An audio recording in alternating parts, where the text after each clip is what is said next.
Welcome to the second annual Inclusion Fusion Disability Ministry Web Summit. My name is Rhett Smith, and I'm super excited to be here today to talk to you about an issue that's really important and personal to my heart. It's the issue of anxiety, or being anxiousness. And it's something that I've struggled with my whole life. In fact, as I share with you today, and as you watch and as you participate, you'll notice and you'll see that I'm still anxious, that I still wrestle with anxiety. It's something I still work through. And you may notice that I tend to stutter, or can't say a word right, or a phrase right, or may pause. And so I hope that my journey and my story helps inspire you of why we should be more inclusive and intentional in reaching out to people and ministering to people who also struggle with anxiety. But before we begin, let me just say a thank you to a couple of key sponsors. As you know, with any conference, for a conference to happen, for all the details to come together without a hitch, lots of people have to work tirelessly to make that happen. I want to thank Key Ministry and all the work they do working with children and adults who have hidden and non-hidden disabilities. Thank you, Key Ministry. I know you do wonderful work and touch lots of lives. Thank you for being a part of this. Also, Pajama Conference. Pajama Conference does an awesome job of taking this stuff and putting it online so you and I can sit behind a screen and participate. And so thank you, Pajama Conference. You can find more about their work at pajamaconference.com and more about Key Ministry's work at keyministry.org. Thank you all for allowing me to be a part of this and for working so hard to make this happen. A couple of things that are probably important for you to know about me and why I'm here to share. First of all, I'm a licensed marriage and family therapist, work in a private practice in Plano, Texas called Oxano Counseling. Love what I do, love working with people at all stages of life. Work with a lot of families, work with a lot of couples, work with a lot of young adults transitioning in life, work with a lot of teens who are transitioning into college and young adulthood. And you know, with all the people I work with, anxiety is a huge issue that they bring into the door, into the counseling office. And so I'm glad to be here today to talk more about that. Also, I work at the Hideaway Experience, which is a ranch up in Amarillo, Texas. It's a 4-day marriage intensive where we bring 4 couples together and 2 therapists, and we work intently and purposefully on their marriage and really help them to walk away with a new life, with a new marriage, to walk away with a restored marriage. And you can find more about the work they do at www.intensives.com. Also, very thankful for Moody Publishers giving me the opportunity this last March, to publish the book, The Anxious Christian, Can God Use Your Anxiety for Good? And in this book, I talk about how God uses our anxiety as a catalyst to help us grow. How instead of being something bad or something that means we're a bad Christian or we don't have enough faith, that God, in fact, can use anxiety as a way to kind of wake us up and to say, hey, pay attention to it, pay attention to it. And when we pay attention to anxiety and we work through it and we face it, it's a way for us to grow closer to God. So thankful for that opportunity. And so the question we're asking this year at the conference is why? Why should we be more intentional as ministries, as churches, as people, to be inclusive to people, to be inclusive to adults and children and their families who struggle with disabilities? And the question, why, is an important question. Why should we be more inclusive of those who wrestle with anxiety, whether children or adults? How to be more inclusive to them who are not part of the church or congregation or ministry? How do we reach out to them? And how do we be more inclusive and minister to those who are right there in our congregations, in the midst of us? How do we reach out to them? And why is it an important question? Because why should we care about anxiety? First of all, I care about it deeply. It's something that I've wrestled with my entire life. My mom was diagnosed with breast cancer when I was 6 years old. And from that moment on, I struggled with the unknowns of whether or not she would die or whether she would live. And for 5 years, as she was in and out of the hospital, I struggled with that anxiety. When I was 11, she finally did pass away. And I remember 2 weeks later going to school and the teacher calling on me to read. And this once outgoing kid who could read a book and who loved reading out loud and raised his hand, I couldn't read anymore. I mean, I knew the words, but I couldn't literally get sounds out. I started to stutter.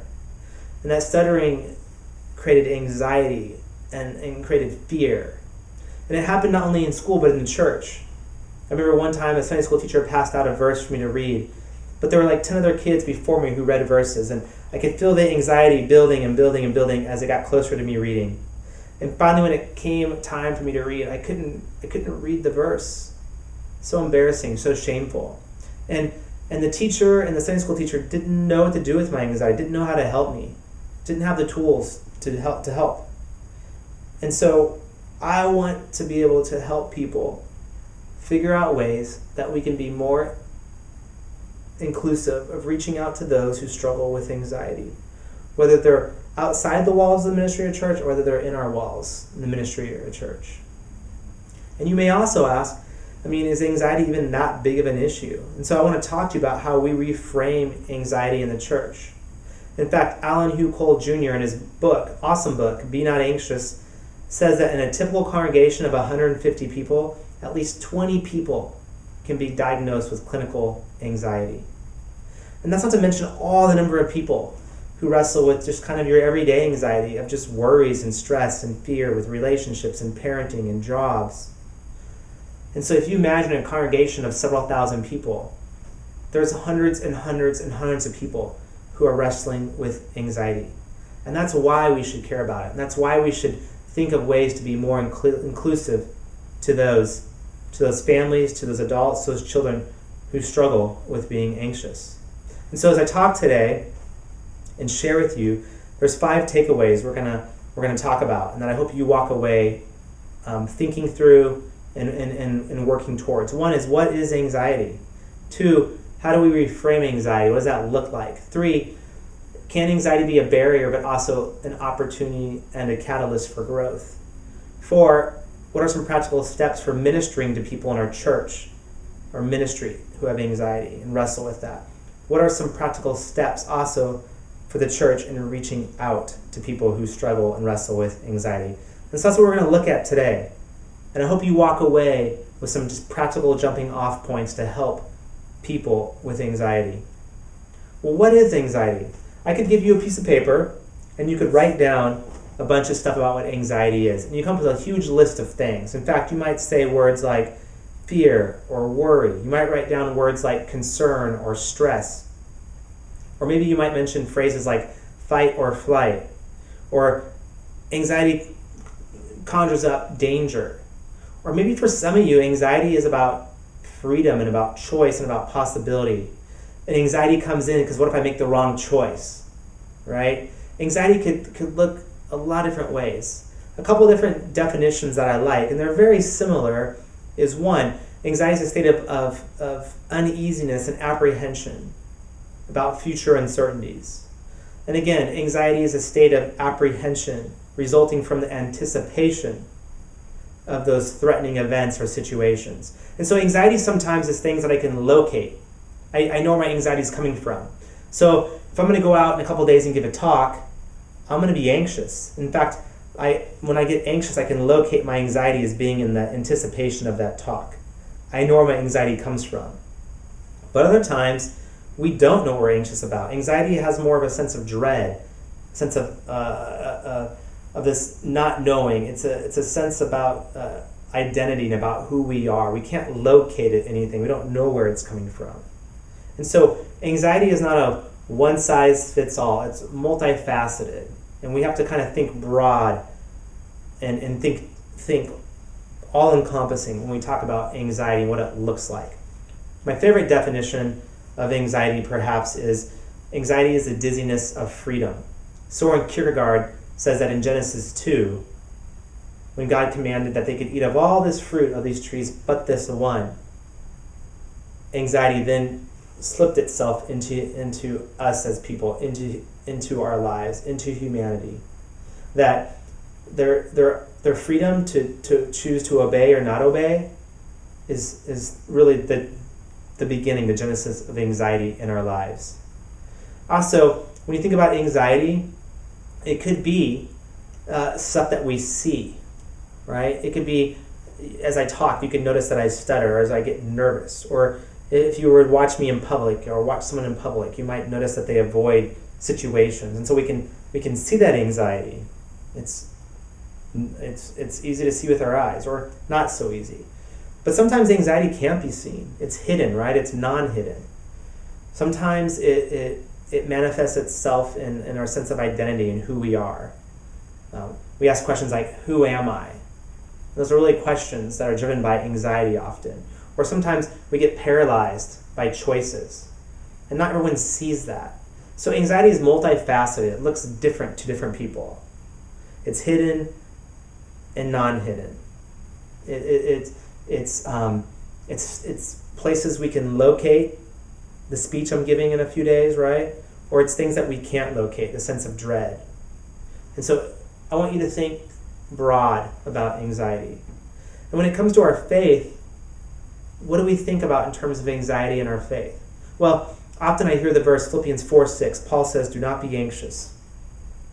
Well, people come to my office every day where someone has said to them, Paul says, do not be anxious, but they're sitting here and they're still anxious. And they're like, what do I do with this anxiety? Does that mean I'm a bad Christian? Does that mean something is wrong with me? Does that mean God is mad at me? And I have to remind people that Paul, when he writes those words, is someone who's come a long way. He's someone who's faced his fears, who's faced conflict, who's faced his anxiety. Right? He's been shipwrecked and beaten and stoned, and he's gone hungry and thirsty. He's someone in a different stage of life who's able to go through that anxiety and come out on their side and say, do not be anxious. And sometimes we're just not there, or the people that we minister to and reach out to are not in that place. And though Philippians 4:6 is truth and it's God's word and it's in the Bible, we also have to couple that with us coming alongside of them and walking through that journey. It's not enough to simply throw a verse at them. That's the easy way out. It's harder work for us to reach out and to be inclusive and to walk alongside those people. Also, anxiety is all throughout the Bible. Whether the word is specifically mentioned or we get a sense of it from the text.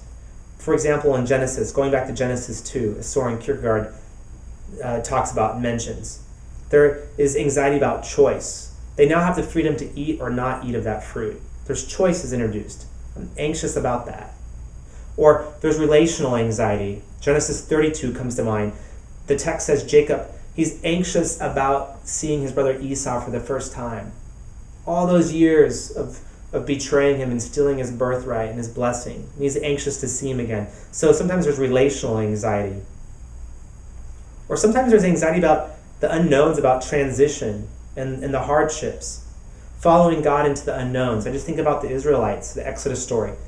Exodus through Genesis, Exodus, Leviticus, Numbers. I mean, follow the journey of the people of God through the Bible and the transitions they experience, especially the Exodus story. So there's anxiety in the transition.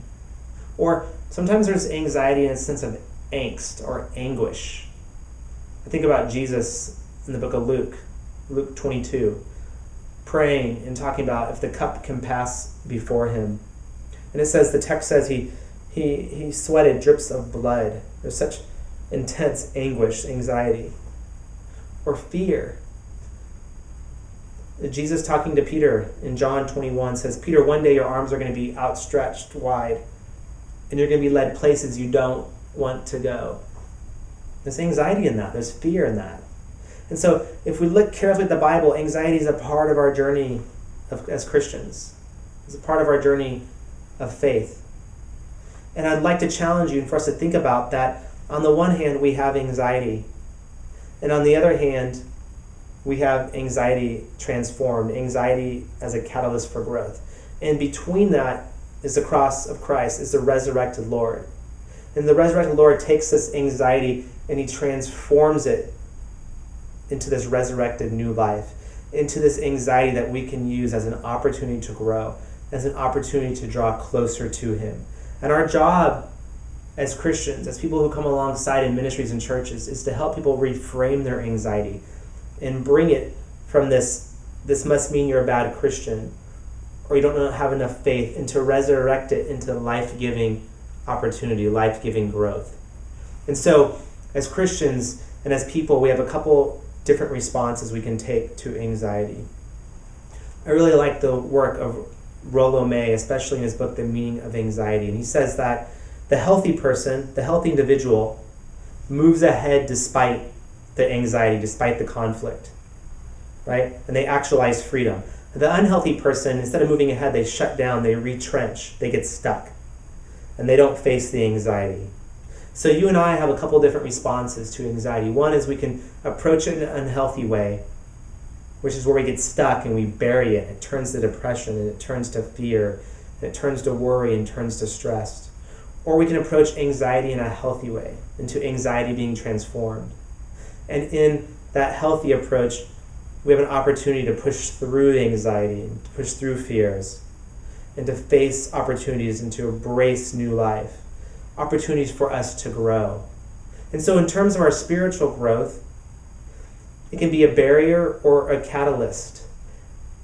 It can be a barrier if we approach it in an unhealthy way, if we respond to it in an unhealthy way. In an unhealthy way, it becomes a barrier in that people view it as God is punishing me, or I must be a bad Christian, or I must lack faith. And when people feel that way, they disconnect from community, and they shut down, they withdraw, and they isolate. And they avoid experiences and opportunities that could be life-giving in church, in community. It's unhealthy. It's a barrier. But if we take anxiety and approach it from a healthy way and see it as a catalyst for growth, it can breathe all kinds of new life. It can help people face their fears. It can help encourage people to face conflict and have resolution and grow through that. So for example, my wife and I, if we're in conflict, there's anxiety there. It's present. That anxiety tells me, though, that our relationship is something that is worth fighting for, that I care about it. And when that anxiety comes up, I can choose to be unhealthy and to see it as a barrier to her and I move away from her, I withdraw, and we become distant. Or I can say anxiety is an opportunity, as a catalyst for growth, and I can face that conflict, face that anxiety, and her and I can grow through that, and our marriage can grow. It can also encourage us to trust God in the unknowns by saying, God, I don't know what the next step of life looks like, or the next stage. I just have to trust you. I'm going to walk in that anxiety. I'm going to sit in my anxiety. Ultimately, I just see anxiety as an opportunity to help us grow as Christians. Any contact with anxiety allows the opportunity of growth on the other side as we face it. And so let me leave you with some practical steps. And these are just ideas, jumping off points. The work for you is to take some of these jumping off points and to bring it home to your ministry or church and to contextualize it with the people you're working with and to make it real and practical for them. And so what are some practical steps for the church in ministering to people, especially those who are already in your congregation or ministry? One is, I would encourage you to have eyes open for those who are struggling with anxiety. It's just fostering a sense of awareness. If after this talk I tell you to go outside and to look for every red Volkswagen Beetle on the road, you'll notice red Volkswagen Beetles everywhere. So if I ask you to leave here today and to notice and to pay attention, to look for people who are anxious and struggle with anxiety in your ministries and congregation, you'll begin to notice them and to see them, where before you might not have noticed. So simply, I want to encourage you to have eyes wide open for that. Second, I want to encourage you to help people normalize their anxious feelings, to let them know it's okay to be anxious. It's a part of who we are. It's a part of our experience. It's okay. I'd encourage you to walk with people through their anxiousness and through their struggles. Not simply just give them a verse, though helpful for many, but to walk alongside of them. Giving a verse is the easy way out. Walking alongside of them as we recite Scripture is the more difficult journey. I'd encourage you to connect their story of anxiety to the biblical text. So, for example, I imagine a young adult who's wrestling with transitions in life and new career opportunities and new relationships and maybe moving perhaps. Maybe you would help them identify their story and the Exodus story of people being on the move and trusting God in the in-between spaces from one stage to the next. Help them find a home in the biblical text. Or you can help people reimagine or reframe their anxiety. That's you helping them see anxiety as a catalyst for growth and not as a barrier to their growth. And that takes work. Or maybe you can help people remove the shame that comes with anxiety. People who wrestle with anxiety already feel shameful enough. When I stutter, I feel ashamed and I want to go into hiding. Well, you could come alongside of them and help remove that shame from them and help them journey to new life, into wholeness. Or what about practical steps for reaching out to those who struggle with anxiety? They're very similar to ministering to those in your congregation or ministry, but a few things are different for me. One, maybe you could begin the process of educating people, pastors, staff, lay people, lay leaders, the congregation, about what anxiety looks like, how it manifests itself. Some practical tips of how to walk alongside of people who wrestle with anxiety. Education. Also, maybe you could be an advocate. You could be the one who speaks out, who fights against the stigma of anxiety. If you don't know, and you probably do already, there's such a stigma with anxiety that people don't talk about it. You could be the voice who gives life to it and speaks out, becomes an advocate. Or maybe you can create non-anxious or entry or participatory points in your church.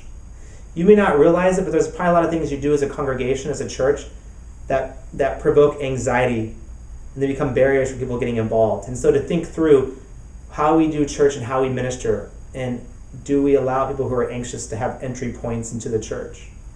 Or you can allow people just to be anxious. Allow them to be themselves in their anxiety. Allow them just to kind of sit in it, and you just to walk alongside of them.